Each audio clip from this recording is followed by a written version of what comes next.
Then welcome to Elevate Real Estate, the podcast where we spill the beans on all things real estate, from the highs to the lows and everything in between. Whether you're just dipping your toes in or you're a seasoned pro looking for that extra push, Elevate Real Estate is taught from a new investor, Diana Andes, that's me. And me, a seasoned investor, where we ask questions, share ideas, and help each other grow.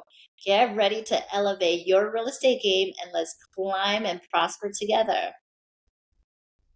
Awesome. Thank you guys for joining us again. This is episode 4 of Elevate Real Estate. And last time in episode 3, we talked about short-term rentals and how to find one. And today we're going to talk about fix and flip properties. And what is it? How do you find your first deal? And sharing our knowledge on fix and flips. So, Yeah. Lila, so what I think fix and flips is something common for us, right? But maybe people out there don't exactly know what fix and flip means. So would you mind explaining that?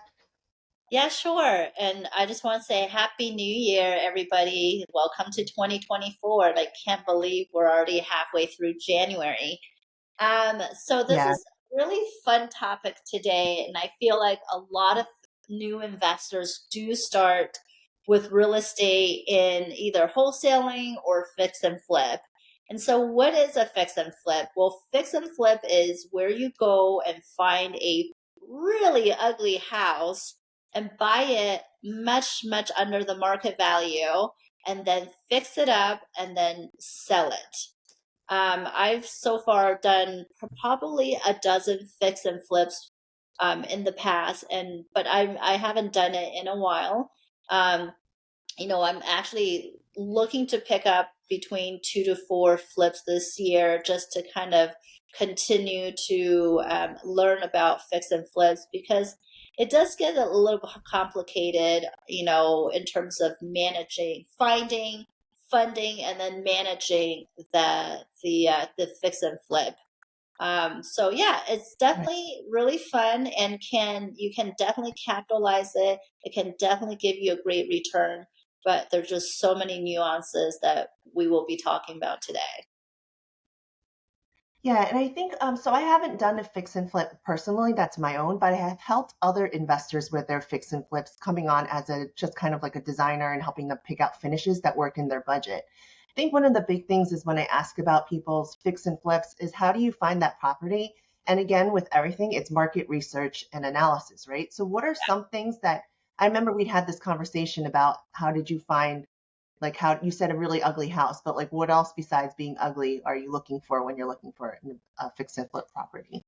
Yeah, so I think with fix and flips, in terms of finding them, can take different avenues and how much time and effort and money you have, right? I would say 50% of my fix and flip actually came from off the market, and then 50% of my fix and flip came from on the market deal. So when I say on the market, I mean the MLS, multiple listing system that most realtors have that you could probably see on Zillow or Trulia or Redfin. Um, Mhm. so with off the market deal, I typically work with some wholesalers, right? So these wholesalers will go out to these sellers' homes and walk the property and get a sense of what that property is actually worth. And then we'll post it in, some kind of investor networking group or maybe on Zillow as well. And Mhm. then the investor would typically bid on the property as long as the money makes sense to them. So wholesaler is definitely a key, person to have in your network Mhm. when you're looking for fix and flips. So that's just one strategy. And then the other strategy is you can go out and find your own fix and flip by looking, just driving around and see whose grass is the tallest. Because I've done that. I've been I to have a to. house where I couldn't even see the house. I could barely see the house, and I could barely even walk up to the door and knock on the door. So that's called drive for dollars. So you're basically driving around and then finding the worst house. I would say the worst house in the best location. I typically look for the flip. So that's driving for dollar. And then, or you can do direct marketing. where you're sending letters to, sellers with maybe, dilapidated house that you saw during that drive for dollar, and then just send it directly and just continue to drip on them over the next few months. And then what else, Diana? I have actually done that unsuccessfully so far, but not there yet. I Yeah. have driven around because where I wanted to do fix and flip is that I know that the market value in my town, what the houses can go for, so I feel comfortable in it. The problem is there's not a lot of inventory, so I have driven around, and when I see a house that looks like, okay, the grass is a little bit long or it looks like it needs work, then I write down the address and then I send them a letter when I get home. Now, the first letter usually doesn't work. You have to send multiple ones, if the grass continues to be long. And reason being why this works is that a lot of those people who, even though they might be living there, chances are there might be situation, and they're looking for somebody to maybe get them out of this financial bind. And the great thing about it is buying it off market is they don't need to get their house show ready. So they don't need to fix all the things. They don't need to clean up the house. They don't need to do anything because most likely we're buying it as is cash, right? Yeah. Yeah, Or some absolutely. kind of deal. Yeah, you're absolutely correct. And sometimes just sending one letter is definitely not going to work because you have to be Mhm. consistent. And in real estate, everything's about consistency. That's why I say continue to drip on that client because I believe, at least in the real estate market, what Gary Keller says is that you would have to have about 32 touch points before you actually end up closing a deal. And so the seller's not going to need you until they actually need you, right? It's like all the commercials you see of all the lawyers that's constantly like in our head, especially in Denver. There's a lawyer called Frank Azar. His face comes up like every other segment. And so it's kind of annoying because I don't need him. But when I do get into an accident and I need him, I know to call Frank Azar. So that's kind of what market. Yeah, that's what market it is being top of mind. So um, finding a fix and flip is definitely not easy because if you can find a great fix and flip, then everybody will know about it and everybody will bid on it. And so to go out there and trying to find something on your own to have that direct relationship with the seller, it's going to be the most impactful and beneficial as a fix and flipper. Right. One of the other things is the next piece is after you find a property and the person's like, yes, they're willing to sell it to you, is financing, right? So a lot of these um, do look for cash deals. And then I think in the beginning I had no idea. I'm like, well, I don't have, even if it's a great deal, I don't have 200, $300,000 for this property. Maybe we could talk about some of the different options of how to buy this house once you find it, Yep. right? So after you find the house and after you analyze it, that is a great deal. And you put it under contract. Typically, for a fix and flip, they want you to close in 30 days or 20 days. And as a matter of fact, I've put in an offer just this week. They wanted to close next Friday. So that's less than 10 days. So it's very important to establish relationships with lenders and also private money lenders as well. So these lenders can be so there's hard money lenders and private money lenders. The private money lenders are basically your family, your friends, maybe other, investors who have some extra money that they like to deploy and make a good return that you can borrow their money and then pay them back at the end of the project. And then there's also hard money lenders. So hard money lenders are kind of like brokers. They accumulate, money in kind of a pool used specifically for fix and flips. And so, um, they have to go through the underwriting process. So you would have to submit all the numbers and making sure that you have enough experience in fix and flip for you to qualify for hard money lending. Now, with hard money lending, it definitely works like a regular loan, but instead of paying principal and interest, you would only be paying interest for the duration of the project until you're able to sell it and then pay off the entire loan. The typical hard money lender interest is pretty high.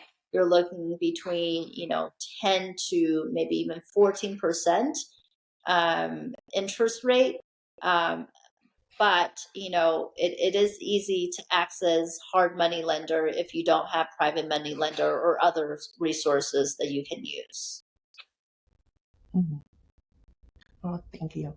And then obviously there's things that besides, the loan, the house, then the next part of it is calculating how much money you're going to need, factoring the interest rates and the renovations, right? So are there any like deal breakers or things that you look for in a fix and flip in terms of the quality of the house? Yeah. So in terms of the quality of the house, it really depends on your experience. So I honestly think as a new investor, if you have no experience in fix and flipping, to start with houses that are more cosmetic, that you don't have to, fully demo the house and start from scratch. And so I would say maybe, anything under $50,000 of renovation, depending on your market as well. $50,000 could be a lot in some market, but on average 50,000 or less as your as your first deal would be the most ideal. When I'm walking the house as well, especially if I'm walking alone and without a contractor, I look for everything. I mean, I have a checklist, and we're happy to provide you this checklist absolutely free. So check out the link below if you're interested in using this. But I look at the exterior of the property to make sure that there's no roof issues, no foundation issues. You don't see any water leak coming from coming outside, going inside. What else? Looking at the gutter, the soffit, the fascia, and then walking the interior of the house and really looking at every single room, looking at the roof, the lighting, the faucet, the electricity, and making sure that there's no major problem that you can see with your eyes initially. Now, sometimes you're not going to see anything because it's behind the wall, and that's why it's important for you to make sure that you develop a great relationship with a great contractor. And that's definitely this topic. It's so important finding that good contractor. And this is going to be an absolutely a different episode that we can talk about how to find that contractor, because a great contractor can make a great deal for you, and a bad contractor can break a deal and make you lose money. Yeah, and I think the points that you mentioned, Lila, are all really great ones for a first time fix and flip because, like, I'm pretty handy and I do a lot of DIY projects. So this would be the ideal scenario for me where the things like electric, plumbing, and the outside roofing is done because that's above my pay grade. But I Yeah, can go in there and kind of like give the room an update, like maybe paint the cabinets or like update the hardware and things like that.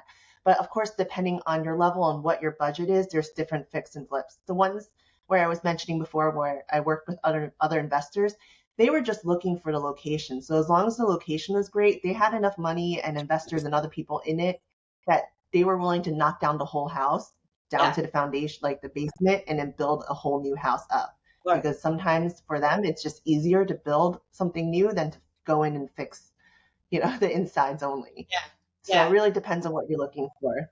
Yeah, yeah. I mean, I especially love with that. experience, you know exactly what you're looking for. You know exactly how you manage the rehab, and you actually know exactly how much it will cost you per square foot to do a rehab. And so, those all come with years of experience of doing fix and flipping. Yeah. And if you don't have the experience, one of the best I think you said to me, Lila, a few months ago, I don't even know if you remember, when we were talking about fix and flips, you said to become an expert at something. So like if I want to do interiors only, maybe I only look at ranches because then this way I know exactly how much it'll cost because the next big thing is like budgeting, right? How much are these renovations going to cost? Like you said, per square foot. But like as somebody who's not in it all the day, I have no idea. Like if someone said, how much would it be to knock down this wall and add something else? But if Yeah. you understand like a basic plan, like okay, a ranch house typically costs this much, then it's a lot easier to do the calculations and figure out if it's a good investment. Yeah. I think the biggest tip that I have, and I've done this in the beginning of my real estate fix and flip journey, is I went to Lowe's and Home Depot and basically spent Mhm. hours and hours looking at the price of, you know, of items, right? Whether it's the drywalls or the flooring or doors, and just list out how much they cost currently, because cost has gone up dramatically since COVID. And so knowing how much each item can cost you is really critical in building out a great budget. So I think knowing Mhm. that budget first before you even approach a contractor is important, because then you can validate what you think your budget will be versus what the contractor is going to give you. This way, you can better negotiate, to come up with the ideal budget to do your renovation. Because, like I said, a lot of the factors you can control within the fix and flip process, but going over your budget, especially renovation budget, can really hurt you when you sell the property. Right. Absolutely. I think that's important. When you know how much the things cost and it, you can decide whether or not the risk is worth it. Right. Right. I Yeah. think like with ranches, some of the ranches during COVID, it was a little bit crazy, but like a ranch went for 750 in this area. But like that's not typical. If you actually look at the data, I know that a decent ranch, move-in ready, probably goes about $600,000, right, with a basement, 3 bedrooms. But Yeah.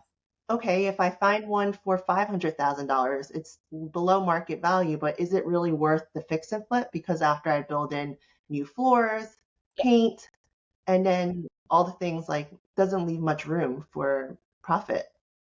So Yeah. then how do you mitigate the risk Well, I in the mean, you would project have and like to mitigate the risk through really understand your project and coming up with a budget, and then building out contingency as well, right? So typically, when I do my fix and flips, I will build out a 10 to 20% contingency depending on, you know, the type of home, depending how much I have to put into the house. And it also depends on, whether I'm going to GC my deal or I'm going to subcontract out to a GC as well. Over the years, I've learned how to do some simple fix and flip without having a GC. And so in those scenarios, I do put a big chunk of contingency in case I F up.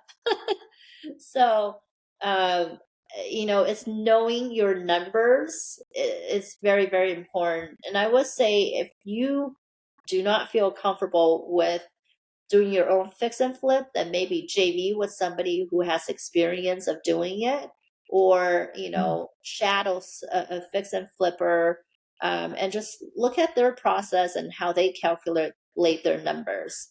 And I would also say, in terms of analyzing your deals, is knowing exactly um, at what ROI would you be willing to take on this deal, right? So for me personally, I wouldn't want to do any fix and flip unless I know I can get at least 12% out of the deal. Anything less than 12% nowadays is really, you can basically buy a riskless investment now between 8 to 10%, and just putting your money in the bank nowadays can bring you an 8 to 10% return. So what's the point making less than 12% when you can do nothing and just put your money in a safer right. investment?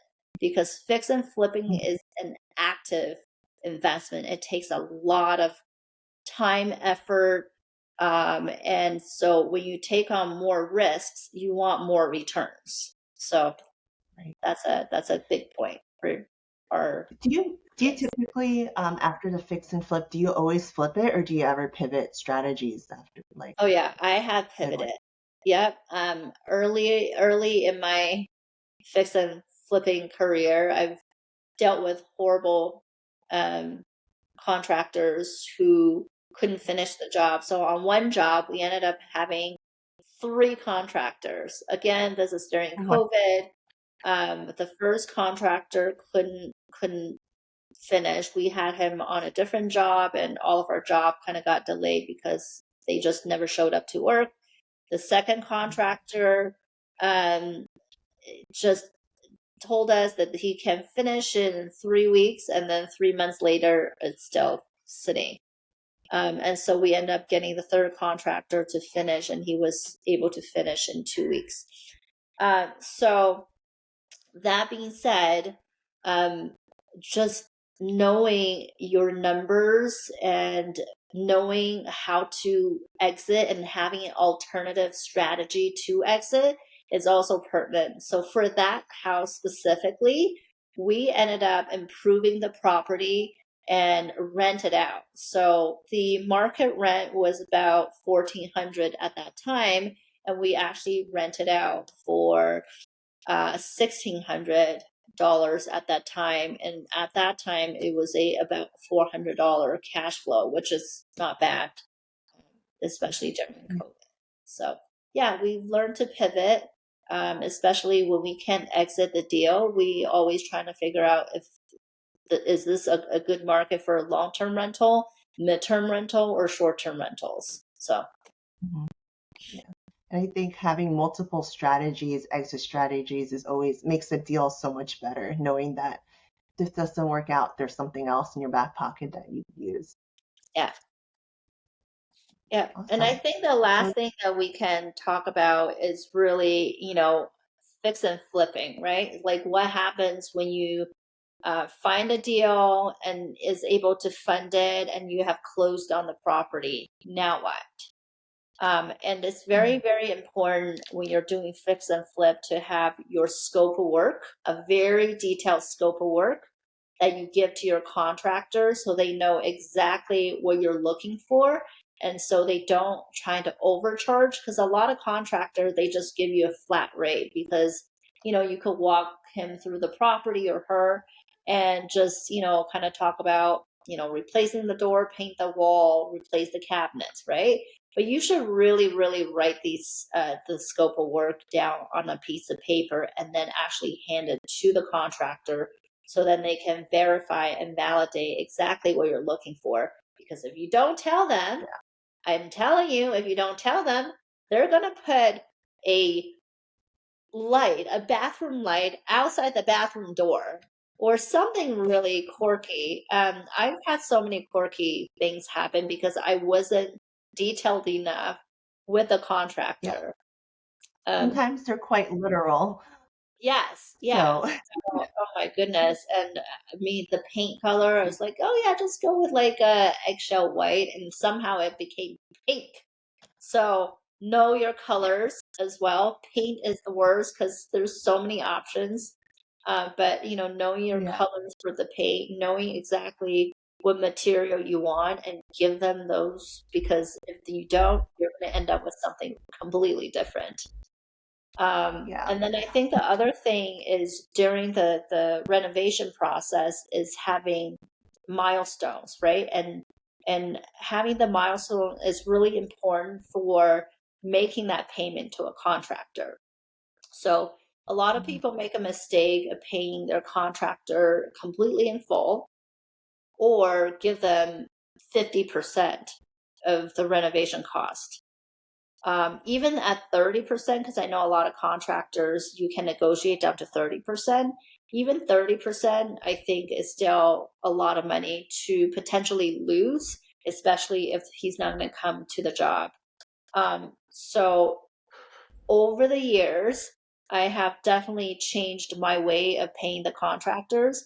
And I think the best way that I've been doing that's worked for me and incentivizes the contractor is to pay on a weekly basis. So every week, we will allot certain amount of money to the contractor so that by the end of that week, if I know that he finished the job, he will get his money, right? So the week one could be demo. Okay, once you're done with demo at the end of the week, I will pay you. This way, he's not out of pocket, nor is he out of pocket to pay his employees if he needed to pay on a weekly basis. So that has worked Right. for me, but I know there's a lot of different ways of doing it. And if you have a trusted contractor and you're willing to give that one third, and that's okay as well. But having those milestones to achieve and making sure they actually achieve it before you make the payment is very, very, very important. Yeah. I like that tip about the weekly payments because I don't think I've heard that one yet from and anybody who's looking for a contractor, just ask a few people and you'll hear like all these different horror stories of like jobs half done or like they came in saying that they are a bathroom renovator and they like put the pipes in all wrong. So Yeah, that's cool. I like that. Yeah, yeah. great tip. Yes, And like I said, I think we're going to do a whole episode on just contractor management. And we'll dive into more details and I can show you, how to interview a contractor, what materials or what proof or background check you need to do and how to do it, how to come up with the scope of work, how to, come up with the milestones. And then I'm more than happy to kind of give you some more tips based on the experiences that I've had. And I've had a lot of experiences, and I'm happy to share those stories with you guys as well. yeah, that's great. I think it's so important. Like, I'm happy we're doing this podcast because there's so many people who have done this thing before. There's no reason to reinvent the wheel. Learn from other Oh, yeah, people's mistakes, take for note, sure. right, of what they did and what they would have should have done differently, Yeah, and then reach that goal so much faster. yeah, absolutely. Cool. All right. Well, I think that was really we covered a lot of different topics on this episode. Hopefully that was helpful for all of you.